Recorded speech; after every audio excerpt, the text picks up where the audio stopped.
السلام علیکم ورحمۃ اللہ وبرکاتہ۔ الحمد للہ رب العالمین، الصلاۃ والسلام علی رسولہ الکریم، اما بعد فاعوذ باللہ من الشیطان الرجیم، بسم اللہ الرحمن الرحیم۔ معزز سامعات، آج کی اس ویڈیو میں ہم سورۃ البقرہ کی آیات 278 سے لے کر 281 تک کا ترجمہ اور تفسیر کریں گے۔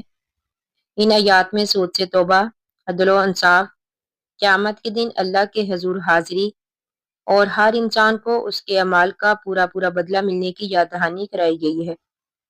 تو آئیے ہم قرآن مجید کے اس اہم پیغام کو سمجھتے ہیں اور اپنی زندگی میں اس پر عمل کرنے کی کوشش کرتے ہیں انشاءاللہ۔ تو اللہ سبحانہ و تعالیٰ اس آیت میں فرماتے ہیں، یا ایھا الذین آمنوا اتقوا اللہ، یا ایھا الذین آمنوا، اے ایمان والو، اتقوا اللہ، ڈر جو اللہ سے، وَذَرُوا، اور چھوڑ دو، ما باقیہ، جو باقی ہے، من الربا، سود سے، ان کنتم، اگر ہو تم، مومنین، ایمان والے۔ اللہ تعالیٰ نے فرمایا، اے لوگو جو ایمان لائے ہو، اللہ تعالیٰ سے ڈر جو، اور جو سود باقی ہے اسے چھوڑ دو اگر تم ایمان والے ہو۔ فَإِن لَّمْ تَفْعَلُوا، اگر تم نے اس طرح نہ کیا، یعنی سود کو نہ چھوڑا، فَأْذَنُوا، تو تیار ہو جو، بِحَرْبٍ، جنگ کے لیے، من اللہ، اللہ سے، وَرَسُولِهِ، اور اس کے رسول سے۔ یہ ایسی سخت وعید ہے کہ کسی اور نافرمانی پر نہیں سنائی گئی جو سود لینے پر اللہ تعالیٰ نے سنائی ہے۔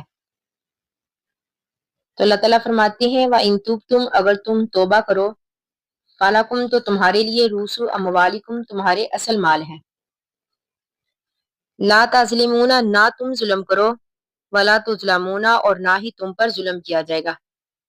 حضرت عبداللہ بن عباس رضی اللہ تعالیٰ عنہما نے روایت کیا ہے کہ اسلامی ملک میں جو شخص سود نہ چھوڑے تو خلیفہ وقت کی ذمہ داری ہے کہ وہ اس سے توبہ کرائے، اگر وہ باز نہ آئے تو اس کی گردن اڑا دے۔ یعنی سود لینے پر اتنی سخت وعید سنائی گئی ہے۔ پھر اللہ تعالیٰ نے فرمایا کہ تمہارے لیے تمہارے اصل مال ہے، یعنی نہ تم ظلم کرو، نہ تم پر ظلم کیا جائے۔ یعنی اگر تم اصل مال سے زیادہ وصول کرو گے، یعنی قرض پر نفع لوگے، سود لوگے، تو یہ تمہاری طرف سے ظلم ہوگا، اور اگر تمہیں اصل رقم بھی نہ دی جائے تو یہ تم پر ظلم ہوگا۔ وَإِن كَانَ، اگر ہے، ذو عسرۃ، تنگی والا، یعنی مقروض، جس کو قرض دیا گیا ہے، اگر وہ تنگ دست ہے، فَنَاظِرَةٌ، تو ڈیل دے دو اس کو، إِلَىٰ مَيْسَرَةٍ، ایک مقرر وقت تک۔ یعنی اللہ تعالیٰ نے فرمایا کہ اگر تمہارا مقروض تنگ دست ہے تو آسانی تک اسے مہلت دے دو۔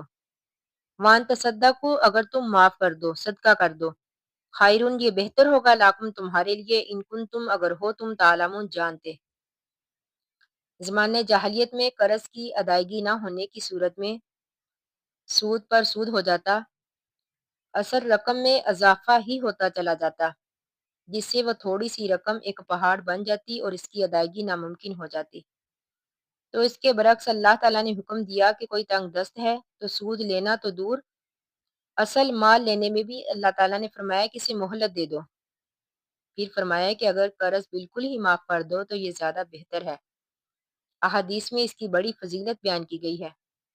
اب معزز سامعات، دیکھیے کتنا فرق ہے ان دونوں نظاموں میں۔ ایک سراسر ظلم، سنگ دلی اور خود غرضی پر مبنی نظام، اور دوسرا ہمدردی، تعاون اور ایک دوسرے کو سہارا دینے والا نظام۔ کاش مسلمان اپنے دین کی اہمیت کو سمجھیں اور اس پر اپنے نظام زندگی کو قائم کریں، تو انشاءاللہ زندگیوں میں سکون ہوگا۔ تو اللہ تعالیٰ نے فرمایا کہ اگر تم معاف کر دو قرض کو تو یہ تمہارے لیے بہتر ہے۔ وَاتَّقُوا، اور ڈر جو، یومن، اس دن سے، ترجعون، کہ تم لوٹائے جاؤ گے، فیہ، اس میں، الی اللہ، اللہ کی طرف۔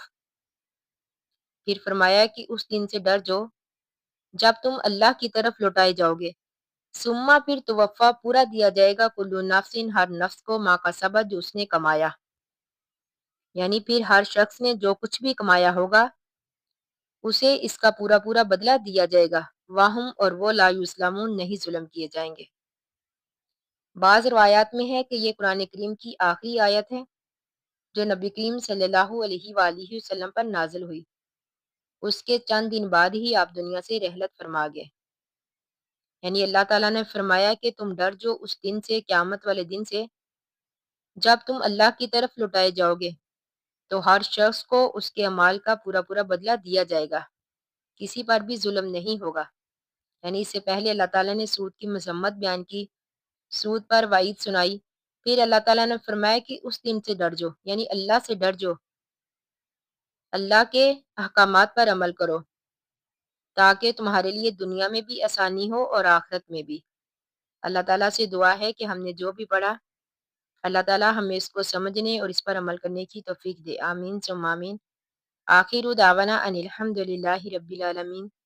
السلام علیکم ورحمۃ اللہ وبرکاتہ۔